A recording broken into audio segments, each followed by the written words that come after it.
Hey everyone, welcome back to the channel. Today we're diving into an exciting new feature in ChatGPT called Canvas.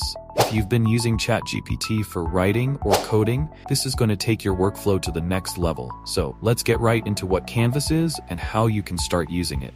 So what exactly is Canvas? Think of it as a workspace where you can interact with ChatGPT more efficiently when working on longer projects, like writing documents or coding. It allows you to highlight sections, get suggestions, and even make edits directly, all while ChatGPT keeps the bigger picture in mind. It's like having a smart assistant that helps you focus on specific areas of your work without losing sight of the whole project. Key features of Canvas. Let's talk about the main features Canvas brings to the table. First up, you're in control. You can directly edit text or code. And if you ever make a mistake or want to go back to an earlier version, no worries. There's a handy back button that lets you restore previous versions. ChatGPT can also give inline feedback and suggestions based on what you're working on. For example, you can ask it to adjust the length of your writing, debug your code, or even change the reading level of your text. All of this is done in real time inside the Canvas. Unfortunately, Canvas doesn't yet support images, file uploads, or shared conversations, but those features are coming soon. For now, you can still handle tasks that require those features using GPT-4 without Canvas. How to access Canvas. Now, how do you access Canvas? It's super simple. All you have to do is select GPT-4o with Canvas from the model picker at the top of the ChatGPT page.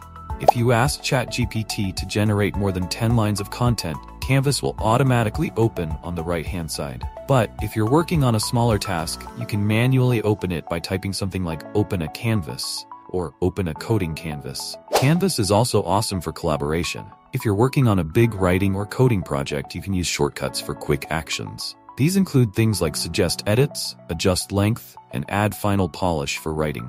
If you're coding, you can ask it to review code, fix bugs, or even port to a different language. Shortcuts and editing.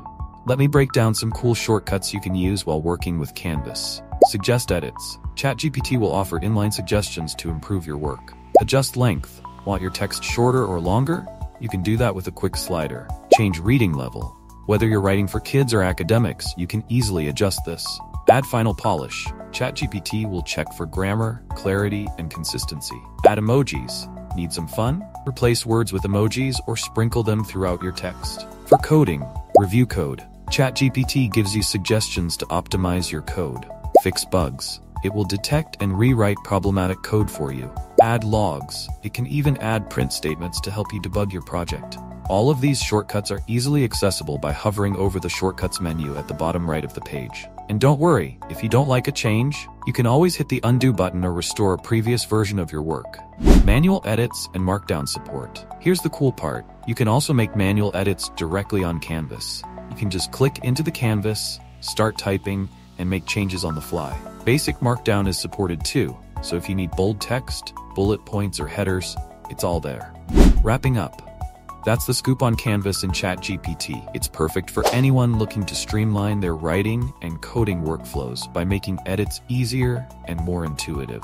Whether you're a writer, coder, or just someone who loves having a smart assistant at your fingertips, Canvas is definitely a feature worth checking out. So if you haven't tried it yet, go give it a spin and let me know what you think in the comments. Don't forget to like, subscribe, and hit the bell icon so you never miss out on new tips and features. Thanks for watching, and I'll catch you in the next one.